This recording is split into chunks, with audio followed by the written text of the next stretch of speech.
পাহাড়ি এলাকা খাগড়াছড়ি। সেখানকার বিনোদন কেন্দ্রগুলোতে যাতায়াতে নেই কোনো গণপরিবহন ব্যবস্থা। ভাড়ায় গাড়ি নিয়ে যাতায়াতে গুনতে হয় বাড়তি টাকা। তাতে সিন্ডিকেটের কাছে জিম্মি পর্যটকরা।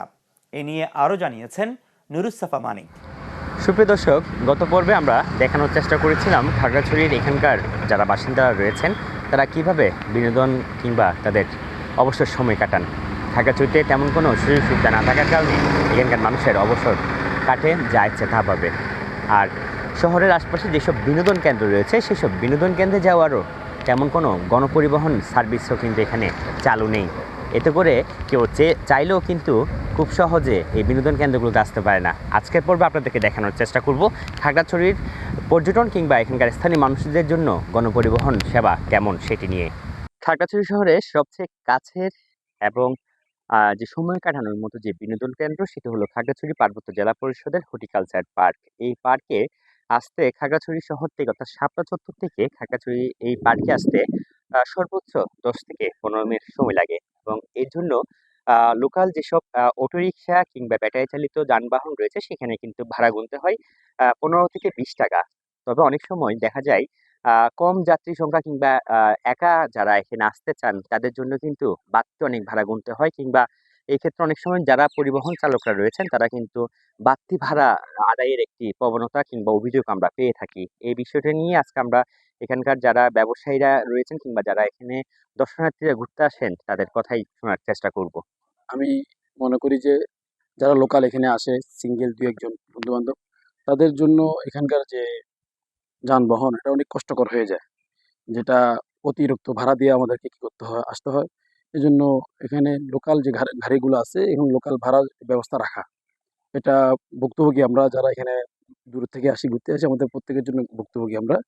এই জন্য সরকার এদিকে একটু দৃষ্টিপাত বা এখানকার স্থানীয় সরকার যারা আছে এরাও এটা একটু মাথায় নেওয়ার দরকার। অসাধু ড্রাইভার এই বিষয়টাকে একটু এই সুযোগটাকে কাজে লাগায়। পর্যটকের সংখ্যায় কম হলে ড্রাইভাররা যেতে চায় না, বা ভাড়াটা একটু বেশি চায়। তো আমার মনে হয় যে এই বিষয়টা নিয়ে কর্তৃপক্ষরা যদি একটু একটা চার্ট তৈরি করে দেয় বা ভাড়ার একটা নির্দিষ্ট একটা অ্যামাউন্ট করে দেয়, তাইলে মনে হয় যে পর্যটকদের জন্য একটু সুবিধা হয়। এই পর্যটন এলাকাতে মানুষ বিভিন্ন মানুষ আসে, সবকিছু মিলে এখানে অনেক পর্যটন বিনোদন একটা কেন্দ্র। এই কেন্দ্রগুলোতে দেখা যায় যে অনেক সময় ভাড়াকে নিয়ে অনেকভাবে আহ, যারা টুরিস্ট কিংবা লোকাল তারা বাড়তি ভাড়া গুনতে হয় অনেক সময়, যার পরিপ্রেক্ষিতে দেখা যাচ্ছে যে কি এগুলো অনেক সময় যারা টুরিস্ট কিংবা লোকাল তারা এটা একটা দ্বিধাদ্বন্দ্বের মধ্যে থাকে। অনেক সময় দেখা যায় বাকদ্বন্দ্ব সৃষ্টি হয়। এখানে আমাদের আসার সময় যাত্রী হয় কিংবা যাওয়ার সময় হয় না, এজন্য আমাদের এখানে লোকাল সার্ভিসটা হয় না, আমরা দিতে পারতেছি না লোকাল সার্ভিস। খাগড়াছড়ি শহর থেকে সবচেয়ে কাছের এবং স্বল্প সময়ে ঘুরতে আসতে পারা একটি পর্যটন কেন্দ্র জেলা পরিষদ পার্ক। এই পার্কে এসে আমরা কথা বলেছি এখানকার দর্শনার্থীদের সাথে, কথা শোনার চেষ্টা করছি তাদের যেসব সংকট কিংবা তাদের যেসব দুর্ভোগ রয়েছে সেইগুলো নিয়ে। এবং তারা বলছেন তারা একটু পর্যন্ত আসতে যেভাবে হাঁপিয়ে ওঠেন তার দূর চেয়ে বেশি দূরত্ব অর্থাৎ আলোটিলা কিংবা রিসাং ঝর্ণা সেখানে যেতে তারা কিন্তু অনেক সময় সাহস করে উঠতে পারেন না। তার অন্যতম একটি কারণ হচ্ছে পরিবহনের সংকট কিংবা গণপরিবহনের যারা রয়েছেন তাদের একটি যারা পরিবহন সংশ্লিষ্টরা রয়েছেন তাদের একটি সিন্ডিকেট প্রথা কিংবা হচ্ছে তারা একটি তাদের আধিপত্য ধরে রাখার চেষ্টা করেন। এবং অনেকেই বলেছেন যে কয়েকজন পর্যটক যদি কয়েকজন থাকে হাতে গোনা থাকে তাদেরকে নিয়ে কিন্তু অনেকটা জিম্মি করে পুরোপুরি গাড়ির ভাড়া কিংবা রিজার্ভ নেওয়ার জন্য কিন্তু তারা অনেক সময় বাধ্য করে থাকেন।